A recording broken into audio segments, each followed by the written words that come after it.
Hello everyone and welcome back to a Gran Turismo time trial video. Sorry if I sound a bit dodgy, I've got COVID and trust me, this one was a hard one to make. It's why the content's been lacking the past few days. In this time trial we're racing at Suzuka. You can be in any Group 2 car. As you can see I chose the NSX. Racing medium tyres, so it's a bit slippy out there. And gold difficulty I would say is easy, with the estimate being around 152 at the absolute limits in my opinion. As I say, this gold is fairly easy, especially compared to the Maserati one, which I'll link at the end of this video. And if you're not subscribed already, please do subscribe. I mean, I'm doing this while I'm ill, so, you know, I appreciate the support all the same. Without further ado then, let's actually jump into the time trial. Let me talk to you and show you how you can get gold. So as we head towards turn 1, okay, you're going to be looking on the left-hand side. And what we're looking for is the 50 board, the piece of tarmac, or the end of the pit line there on the right-hand side. And you're braking after these leave the edge of your screen. It's just as you start turning in, okay? You're going to drop all the way down to second gear. It's going to be fifth, then fourth, then third. And you're going to wait a little bit before going to second if you want the opportunistic way of doing this. There we go. Fifth, forward, third, then second. Try and get the car turned in. Short shift to third gear and then go. Okay, if you're in second, you'll get quite a lot of wheel spin. As you come into here, it's just a lift off. And I would recommend you just balance the throttle on this. You can dab the brakes a little bit to get a bit more time. But just using the throttle is going to give you a bit more consistency. Now, as you get towards this right-hander in the S's, okay, literally just before that is going to hit the bottom of your screen, you're going to brake. You see I started braking here. It's just a dab of the brakes to slow the car down a little bit more because you want a tighter line here so you get a good run up the hill. So dabbing the brakes, keeping it towards the inside of the curb, and this is all you got to do, okay? Get over towards the right, then towards the left. Then you want a short shift to fourth gear as you clip the curb there and continue on through, making sure you don't run wide there because it will pull you into the gravel. Heading towards Tidgney 1 then. On the right hand side, you've got all those lamp posts. I'm using the last one as it hits the edge of my screen, okay? That's when I'm going to brake and drop to fourth gear. You can actually nuke the chicane, the curb a little bit. Sorry for the mispronunciation there. COVID, that's what I'm going to blame. But as you come into here, literally clip the curb, continue on through. And on the left hand side, you've got the Marshall tent there, okay? The Marshall tent is your brake marker for Tidgney 2. Now, this one is very tricky on racing medium tyres in Group 2. You could go to second gear, but I found it a bit clumsy. Third gear, you get lots of wheel spin on exits. So you're going to have to play around with this bit a little bit. So you notice that I go to second and then to third. Third on exits, to me, seems the better gear to be in.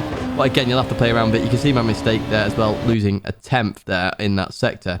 Head towards the hairpin then. On the right side, we've got the end of the curb there. As that hits the bottom of your screen, you're going to brake. Now, I actually found out that first gear is actually better for this corner when you're braking into it, and then second gear on the way out, okay? As I come into here, first gear, and then I'm going to short shift to second to make sure I've got all the traction I need on exit and I don't hit the limiter as I continue on out of there. Continue on round, keeping it tight here on the inside line as we head up towards Spoon. And we're going to use our usual brake marker for Spoon, okay? So you can see the piece of tarmac there. I'm actually braking a little bit before the tarmac, but that is my marker, okay? So you use this at your will. You may choose a different Group 2 car if you find the NSX a bit too oversteery, but that is the marker to use, okay? That piece of tarmac there, it's just before the 50.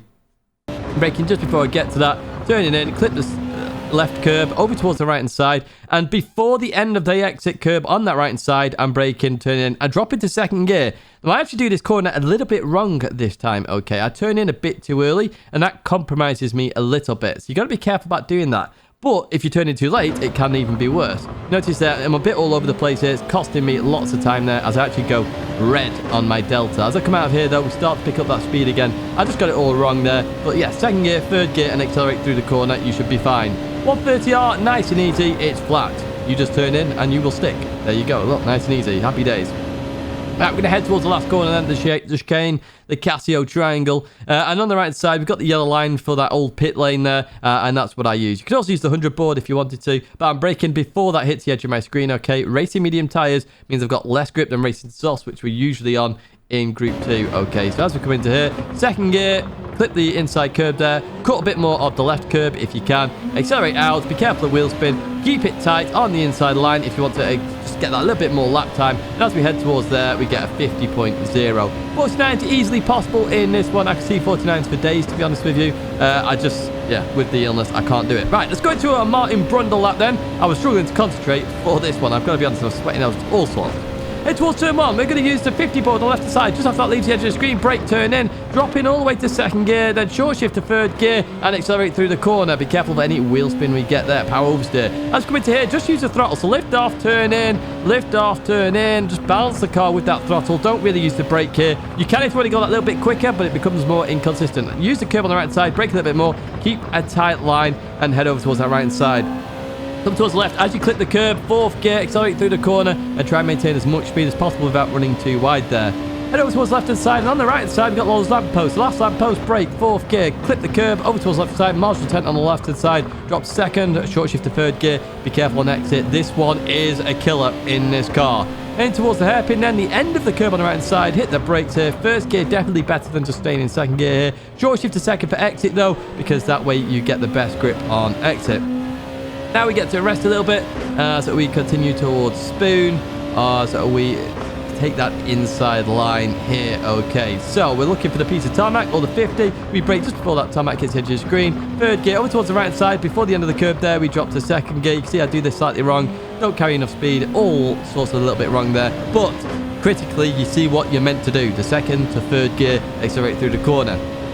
Then head to wheel on 30R, which, remember, is flat. Okay, it is flat, this one. So just turn in at the 50 board. Happy days. Job's a good one. And keep over towards that left-hand side. Now, we're looking for the yellow line there for the old pit entry. We brake just before that hits the edge of your screen. Set gear for the Casio triangle here, the chicane. Continue on through, head towards the line, and cut the circuit short on the inside line. You want to get that little bit of extra time that is available for you in this time trial. 152 is the goal. I think it's quite easily doable, as I say. So do give it a whirl, this one. Much easier than the Maserati. And that is it in terms of this time trial. Apologies, I didn't get a quicker time. As I say, I was struggling to concentrate throughout the entirety of this. Just be thankful I got a lap in there. There'll be more content coming soon, of course. It's just when I start to feel that little bit better. If you did like it, do give it a like. Subscribe to the channel to keep up with that support. I do appreciate it so much. And that is going to be the end of this time trial video. If you're struggling with the Maserati video, time trial, sorry, the video is there for you to check out. Another video there to check out if you're not struggling with that one. But that is it for me, folks. Thank you once again for watching, and I hope to see you in another video live stream again very soon.